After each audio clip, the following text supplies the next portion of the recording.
सूरजपुर गांव में सुबह से ही झमाझम बारिश हो रही थी। मिट्टी की सौंधी खुशबू के बीच गांव के नुक्कड़ पर दो पक्के दोस्त विक्रम और मोहन अपनी तंदूरी चिकन की दुकान चलाते थे। दुकान में तंदूर पूरी तरह गर्म हो चुका था, लेकिन बारिश की वजह से ग्राहक ना के बराबर थे। विक्रम तंदूर के पास खड़ा होकर सीखों को पलट रहा था और मोहन उदास होकर बाहर गिरती बूंदों को देख रहा था। यार विक्रम, आज तो मौसम बहुत बढ़िया है, लेकिन लगता है आज भी हमारी बोनी मुश्किल से ही होगी। 2 घंटे हो गए, एक भी ग्राहक नहीं आया। हौसला रख भाई, बारिश के दिन है, लोग घरों से बाहर कम ही निकल रहे हैं। वैसे भी अपनी दुकान नई है, धीरे धीरे लोग हमारे स्वाद को जरूर पहचानेंगे। धीरे धीरे कब तक विक्रम? दुकान का किराया देना है, चिकन वाले का उधार चुकाना है। हम दोनों पूरी ईमानदारी से काम करते हैं, ताज़ा चिकन लाते हैं, अच्छे मसालों का इस्तेमाल करते हैं, फिर भी हमारी दुकान बस ठीक ठाक ही चलती है। कभी कभी तो लागत भी नहीं निकलती। अरे भाई, ईमानदारी का फल मीठा होता है, थोड़ा समय लगता है बस। चल उदास मत हो, गर्मा गर्म चाय बनाता हूँ, दोनों साथ में पीते हैं। चाय तो ठीक है, लेकिन दुकान की ये हालत देखकर मेरा दिल बैठने लगता है। गांव के बाकी दुकानदार तो मिलावट करके भी कमा रहे हैं और हम सीधे रास्ते पर चलकर भी परेशान हैं। मोहन, चाहे कुछ भी हो जाए, हम अपना रास्ता नहीं बदलेंगे। कम कमाएंगे, लेकिन किसी के स्वास्थ्य के साथ खिलवाड़ नहीं करेंगे और ना ही बेईमानी करेंगे। हमने साथ में कसम खाई थी, याद है ना? हाँ भाई, याद है। तेरी यही बातें मुझे हिम्मत देती हैं। चल, तंदूरी चिकन के कुछ पीस और मैरिनेट करके रख देता हूँ, शायद शाम तक कोई ग्राहक आ जाए। दोनों दोस्त फिर से अपने काम में जुट गए। विक्रम तंदूर की आग तेज करने लगा। बाहर बारिश की रफ्तार और तेज हो गई थी और उनकी उम्मीदें धीरे धीरे धुंधली होती जा रही थी। शाम ढल चुकी थी और बारिश अब हल्की बूंदाबांदी में बदल गई थी। दुकान बंद करने का समय हो रहा था। तभी बारिश में भीगते हुए एक बूढ़े बाबा दुकान के सामने आकर रुक गए। वे ठंड से कांप रहे थे और उनके चेहरे पर गहरी भूख साफ दिखाई दे रही थी। बेटा, बड़ी दूर से आया हूँ, सुबह से पेट में अन्न का एक दाना नहीं गया है। क्या मुझे थोड़ा सा तंदूरी चिकन खाने को मिल सकता है? लेकिन मेरे पास देने के लिए पैसे नहीं है। यार विक्रम, वैसे ही आज धंधा मंदा है, जेब में फूटी कौड़ी नहीं है और ये बाबा मुफ्त में मांगने आ गए। इन्हें मना कर दे। नहीं मोहन, ऐसा मत कहो। बूढ़े बुजुर्ग हैं और हमारे दरवाजे पर आए हैं, इन्हें खाली हाथ भेजना ठीक नहीं है। आइए बाबा, अंदर आ जाइए, यहाँ बेंच पर बैठिए। बाहर ठंड है, मैं अभी आपके लिए गर्मा गर्म तंदूरी चिकन तैयार करता हूँ। तुम्हारा भला हो बेटा, तुम्हारा दिल बहुत साफ है। विक्रम ने तुरंत तंदूर में ताज़ा मैरिनेट किया हुआ चिकन लगाया। कुछ ही देर में उसकी खुशबू पूरे माहौल में फैल गई। दूसरी ओर मोहन चुपचाप एक कोने में खड़ा ये सब देख रहा था। उसके चेहरे पर अब भी हल्की नाराजगी साफ झलक रही थी। कुछ देर बाद विक्रम ने गर्मा गर्म तंदूरी चिकन प्लेट में सजाकर बाबा के सामने रख दिया। लीजिए बाबा, आराम से खाइए। बाबा ने जैसे ही पहला निवाला खाया, उनके चेहरे पर गहरी तृप्ति छा गई। उन्होंने बड़े चाव से पूरी प्लेट खत्म कर दी। बाबा ने खाना खत्म करने के बाद अपने पुराने थैले में हाथ डाला और उसमें से एक छोटी सी पोटली निकालकर विक्रम की ओर बढ़ा दी। बेटा विक्रम, तुमने और तुम्हारे दोस्त ने इस बारिश में मुझे भूखा नहीं रहने दिया। मैं तुम्हें पैसे तो नहीं दे सकता, लेकिन ये पोटली दे रहा हूँ। इसमें एक विशेष मसाला है। जब भी तुम तंदूरी चिकन बनाओ, इसकी एक चुटकी उसमें डाल देना। बाबा, इस मसाले में ऐसा क्या खास है? इस मसाले में वो स्वाद है जो इंसान को अपनी तरफ खींच लाता है। लेकिन याद रखना, इसे हमेशा ईमानदारी से इस्तेमाल करना, तभी तुम्हारा कल्याण होगा। इतना कहकर बाबा ने वो पोटली विक्रम के हाथ में थमा दी। अगले ही पल वे तेज बारिश और अंधेरे के बीच कहीं ओझल हो गए। विक्रम और मोहन कुछ देर तक हैरानी से उस पोटली को देखते रहे। अगली सुबह मौसम बिल्कुल साफ था। दोनों दोस्तों ने रोज की तरह अपनी दुकान खोली। मोहन के मन में अब भी पिछली रात वाले बाबा की बात को लेकर संशय था, लेकिन विक्रम ने उस पोटली को बड़ी संभाल कर रखा था। दोपहर के समय दुकान पर पहला ग्राहक आया। वो गांव का ही एक राहगीर था। विक्रम, आज का पहला ग्राहक आया है। क्यों ना हम उस बाबा वाले मसाले को आजमा कर देखें? देखते हैं उनकी बात में कितनी सच्चाई थी। मैं भी यही सोच रहा था। उसने तंदूरी चिकन तैयार करते समय उस जादुई मसाले की सिर्फ एक चुटकी मैरिनेशन पर छिड़क दी। जैसे ही तंदूरी चिकन में लगा, पूरी दुकान और आसपास का इलाका ऐसी लाजवाब खुशबू से महक उठा जैसी खुशबू वहां पहले कभी किसी ने महसूस नहीं की थी।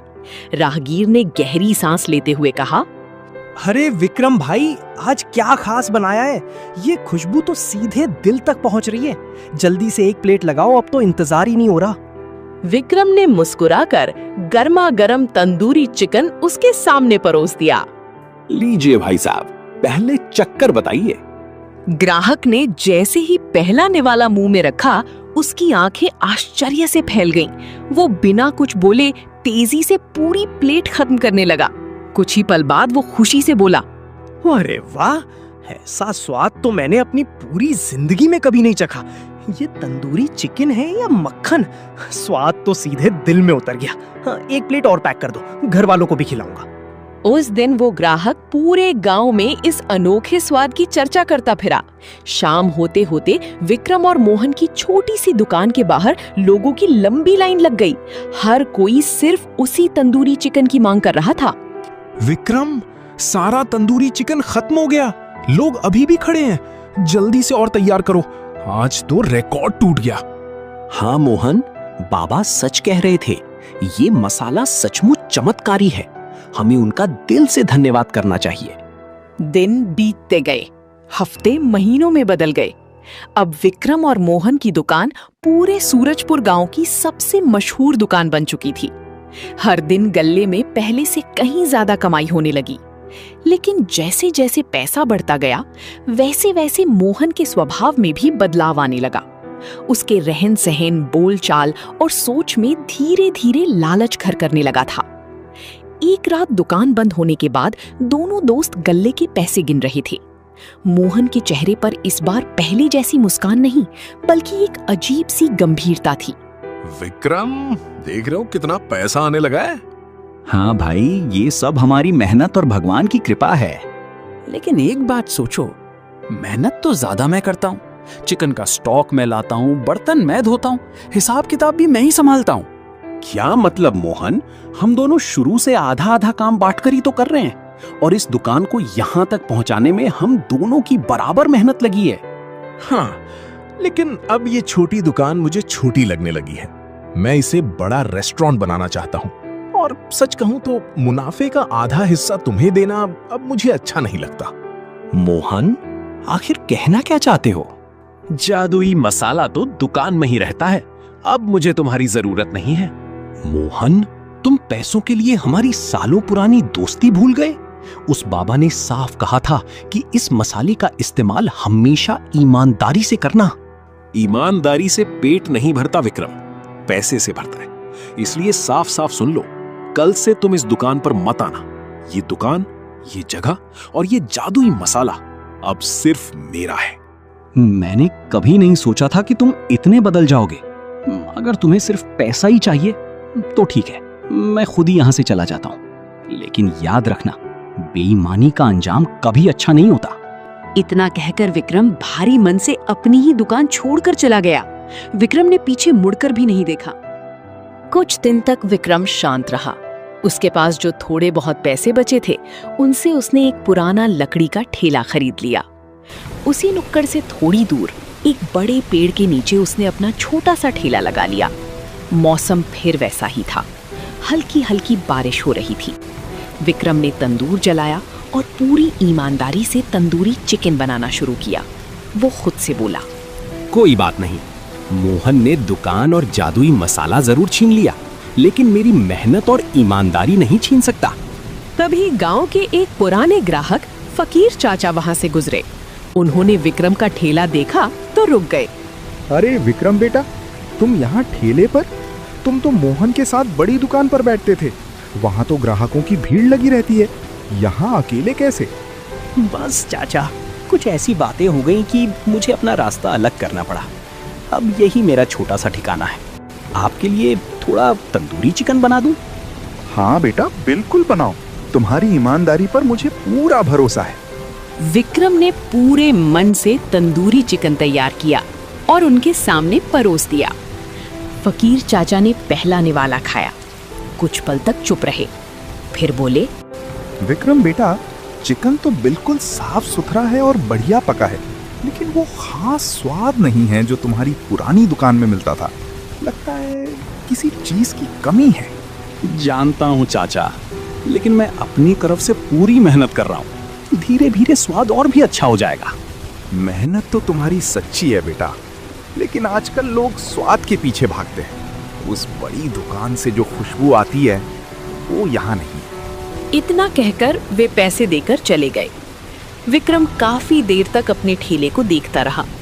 उसे समझ आ गया था कि बिना उस जादुई मसाले के मोहन की बड़ी दुकान से मुकाबला करना आसान नहीं होगा। दूसरी तरफ मोहन की दुकान पर पैर रखने तक की जगह नहीं थी। एक शाम मोहन अपनी दुकान के बाहर खड़ा होकर दूर पेड़ के नीचे लगे विक्रम के छोटे से ठेले को देख रहा था। उसके चेहरे पर घमंड साफ झलक रहा था। वो अपने नौकर से हंसते हुए बोला, देख रहे हो उसे? चला था मुझसे मुकाबला करने। बिना उस जादुई मसाले के उसका तंदूरी चिकन कोई मुफ्त में भी ना खाए। ईमानदारी का ढोंग करने चला था, अब भुगत रहा है। उसी समय गांव का एक राहगीर तंदूरी चिकन लेने आया। उसकी नजर विक्रम के ठेले पर पड़ी। उसने मोहन से पूछा, अरे मोहन भाई, वो विक्रम वहाँ पेड़ के नीचे अकेला क्यों बैठा है? पहले तो तुम दोनों साथ मिलकर दुकान चलाते थे, क्या तुम दोनों में कोई अनबन हो गई? छोड़ो भाई उसका नाम। उसने दुकान के मुनाफे में हेरा फेरी करनी शुरू कर दी थी, इसलिए मुझे उसे दुकान से निकालना पड़ा। अब जो जैसा करेगा वैसा ही भरेगा। दूर खड़ा विक्रम ये सब सुन रहा था। उसकी आंखों में आंसू भर आए। वो मन ही मन बोला, मोहन, तुमने सिर्फ मुझे दुकान से नहीं निकाला, बल्कि मुझ पर झूठा इल्जाम भी लगा दिया। लेकिन मैं हार नहीं मानूंगा। चाहे एक भी ग्राहक ना आए, मैं हमेशा ईमानदारी और साफ सुथरे तरीके से ही तंदूरी चिकन बनाऊंगा। रात गहरी होती चली गई। बारिश फिर तेज हो चुकी थी। मोहन की दुकान का सारा तंदूरी चिकन बिक चुका था, जबकि विक्रम के ठेले पर बना हुआ खाना लगभग वैसा ही रखा था। घमंड और लाचारी के बीच की ये जंग हर दिन और कठिन होती जा रही थी। कुछ दिन और बीत गए। एक बार फिर पूरे सूरजपुर गांव में मूसलाधार बारिश होने लगी, बिल्कुल वैसी ही जैसी उस रात हुई थी जब बाबा पहली बार आए थे। मोहन की बड़ी दुकान पर हमेशा की तरह ग्राहकों की भीड़ लगी हुई थी। तभी एक बूढ़े काका वहां आकर रुके। असल में वे वही रहस्यमयी बाबा थे, लेकिन इस बार उन्होंने अपना भेष पूरी तरह बदल लिया था। उन्होंने कांपती आवाज में कहा, बेटा, बहुत भूख लगी है। बाहर बहुत ठंड है और तेज बारिश हो रही है। क्या इस गरीब को कुछ खाने को मिल सकता है? अरे काका, पीछे हटो। देखने रे कितनी भीड़ है। क्या मैं यहाँ मुफ्त में खाना बांटने बैठा हूँ? आगे बढ़ो, यहाँ जगह नहीं है। बेटा, मैं कोई भिखारी नहीं हूँ, बस आज भूख बर्दाश्त नहीं हो रही। तुम्हारी दुकान से बहुत अच्छी खुशबू आ रही थी, इसलिए यहाँ चला आया। थोड़ा सा खाना दे दो। ओए कालू, क्या देख रहा है? इन बूढ़े काका को यहाँ से हटाओ। इनके खड़े रहने से ग्राहक अंदर कैसे आएंगे? खुशबू सूंघने के पैसे नहीं लगते, लेकिन खाने के लगते हैं। पैसे हैं तो बोलो, नहीं तो रास्ता नापो। बेटा, पैसा ही सब कुछ नहीं होता। कभी कभी इंसान की नीयत और उसकी दयालुता ही उसकी सबसे बड़ी कमाई होती है। मुझे ज्ञान मत दो बाबा। मेरी दुकान मेरी मेहनत और इस जादुई मसाले से चलती है, तुम्हारी दुआओं से नहीं। अब यहाँ से चले जाओ, वरना धक्का देके निकलवाना पड़ेगा। फिर वे बिना कुछ कहे तेज बारिश के बीच धीरे धीरे विक्रम के ठेले की ओर बढ़ गए। तेज बारिश लगातार हो रही थी। विक्रम अपने छोटे से ठेले पर तिरपाल के नीचे खड़ा था। पूरे दिन इंतजार करने के बाद भी उसका एक भी तंदूरी चिकन नहीं बिका था। तभी उसने देखा कि वही बूढ़े बाबा भीगते हुए धीरे धीरे उसकी तरफ आ रहे हैं। अरे बाबा, आप इस तेज बारिश में कहाँ घूम रहे हैं? आइए, पहले इस तिरपाल के नीचे आ जाइए, नहीं तो आपको ठंड लग जाएगी। बेटा, बहुत भूख लगी है। उस बड़ी दुकान वाले ने तो मुझे दुत्कार कर भगा दिया। क्या तुम मुझे कुछ खाने को दे सकते हो? लेकिन मेरे पास तुम्हें देने के लिए एक भी रुपया नहीं है। बाबा, पैसों की चिंता बिल्कुल मत कीजिए। किसी भूखे को खाना खिलाना सबसे बड़ा पुण्य है। वैसे भी आज मेरा एक भी ग्राहक नहीं आया। सारा तंदूरी चिकन रखा हुआ है। मैं अभी आपके लिए गर्मा गर्म तंदूरी चिकन तैयार करता हूँ। विक्रम ने तुरंत आंच तेज की और पूरे मन से तंदूरी चिकन तैयार करने लगा। कुछ ही देर बाद उसने गर्मा गर्म तंदूरी चिकन की प्लेट बाबा के सामने रख दी। लीजिए बाबा, आराम से खाइए। बाबा बड़े चाव से खाना खाने लगे। खाना खत्म करने के बाद उन्होंने मुस्कुराकर पूछा, बेटा विक्रम, तुम्हारा तंदूरी चिकन इतना स्वादिष्ट और साफ सुथरा है, फिर भी तुम्हारी दुकान पर भीड़ क्यों नहीं है? सामने वाली दुकान पर तो पैर रखने की जगह नहीं है। बाबा, वो दुकान पहले मेरी और मेरे दोस्त मोहन की थी, लेकिन पैसा आने के बाद उसके मन में लालच आ गया। उसने मुझे दुकान से निकाल दिया। उसके पास वही जादुई मसाला है जो हमें एक बुजुर्ग ने दिया था। उसी मसाले के दम पर उसकी दुकान चल रही है। मेरे पास तो अब सिर्फ मेरी मेहनत और ईमानदारी ही बची है। इतना सुनते ही अचानक चारों तरफ तेज रोशनी फैल गई। विक्रम की आंखें कुछ पल के लिए बंद हो गईं। जब उसने दोबारा आंखें खोलीं, तो उसके सामने फटे कपड़ों वाला बूढ़ा नहीं, बल्कि वही दिव्य तेज वाले चमत्कारी बाबा खड़े थे। विक्रम आश्चर्य से बोला, बाबा, आप? हाँ बेटा विक्रम, मैं ही हूँ। मैं तुम दोनों की परीक्षा लेने आया था। मोहन अपनी परीक्षा में पूरी तरह असफल हो गया, लेकिन तुम ईमानदारी, दया और इंसानियत की परीक्षा में सफल हुए हो। इतना कहकर बाबा ने अपने दोनों हाथ आगे बढ़ाए। अचानक उनकी हथेलियों में एक नई चमकदार पोटली प्रकट हो गई। उन्होंने वो पोटली विक्रम को देते हुए कहा, तुम्हारी सच्चाई और निस्वार्थ सेवा ने मेरा मन जीत लिया है। ये असली जादुई मसाला अब तुम्हारा है। बाबा, मैंने तो सिर्फ अपना फर्ज निभाया है। हमारे संस्कार सिखाते हैं कि किसी भूखे को कभी खाली हाथ नहीं लौटाना चाहिए। यही तुम्हारी सबसे बड़ी ताकत है बेटा। और जहां तक मोहन की बात है, उसने आज एक भूखे इंसान का अपमान करके अपने भाग्य के दरवाजे खुद बंद कर दिए हैं। लेकिन बाबा, उसके पास तो अभी भी वही जादुई मसाला है। ठीक इसी क्षण उसकी तिजोरी में रखा वो मसाला साधारण राख बन चुका है। अब असली स्वाद सिर्फ तुम्हारी मेहनत और इस नए जादुई मसाले के साथ रहेगा। इतना कहकर बाबा धीरे धीरे प्रकाश में विलीन होने लगे। बाबा के प्रकाश में विलीन होते ही विक्रम कुछ पल तक वहीं खड़ा रह गया। उसके हाथ में वो नई जादुई पोटली थी। उसने गहरी सांस ली और तुरंत तंदूर जलाया। बाबा द्वारा दिए गए नए जादुई मसाले की एक चुटकी उसने मैरिनेट किए हुए तंदूरी चिकन पर छिड़क दी। जैसे ही तंदूरी चिकन तंदूर में लगा, पूरे नुक्कड़ पर ऐसी दिव्य और मनमोहक खुशबू फैल गई कि सड़क से गुजरने वाले लोग अनायास ही विक्रम के ठेले की ओर मुड़ने लगे। उधर मोहन की बड़ी दुकान पर अचानक अजीब सा माहौल बन गया था।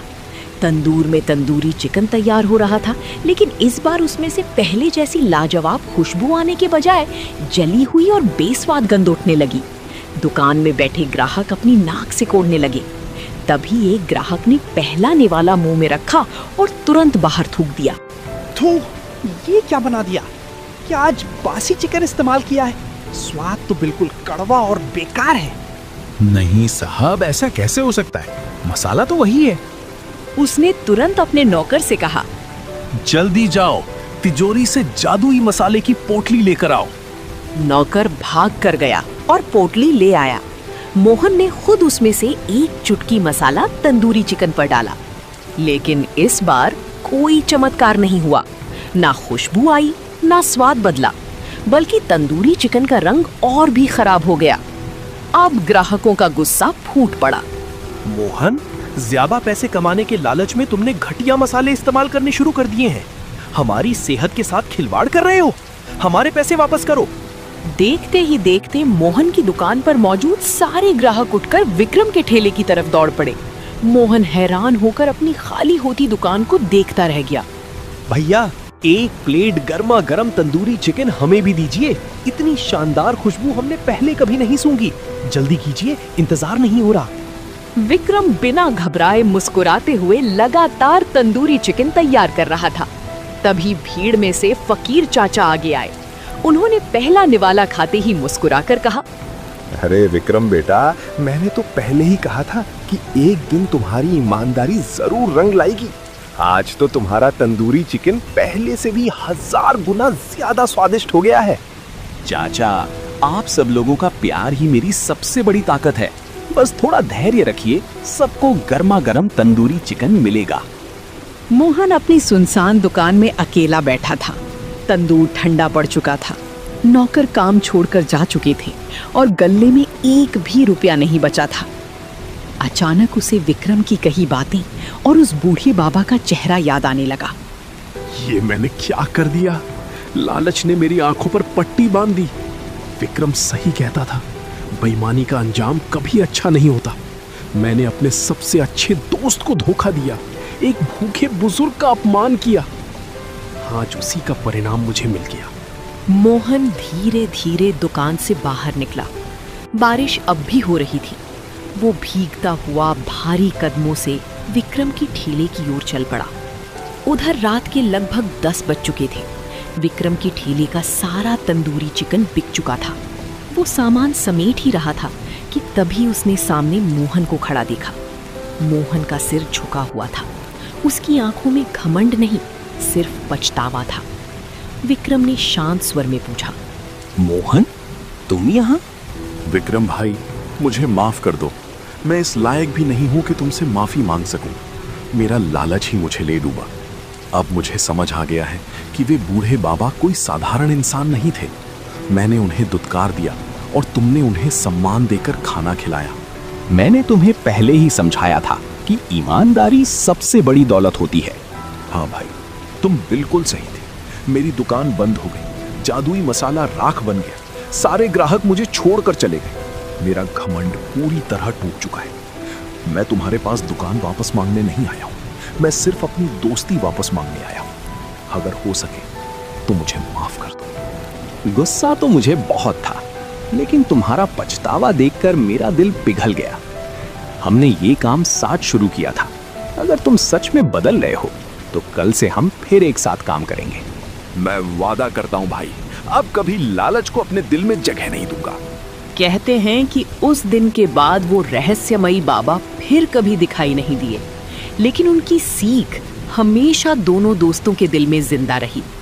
ईमानदारी और दया से कमाया हुआ सम्मान किसी भी जादुई ताकत से कहीं बड़ा होता है।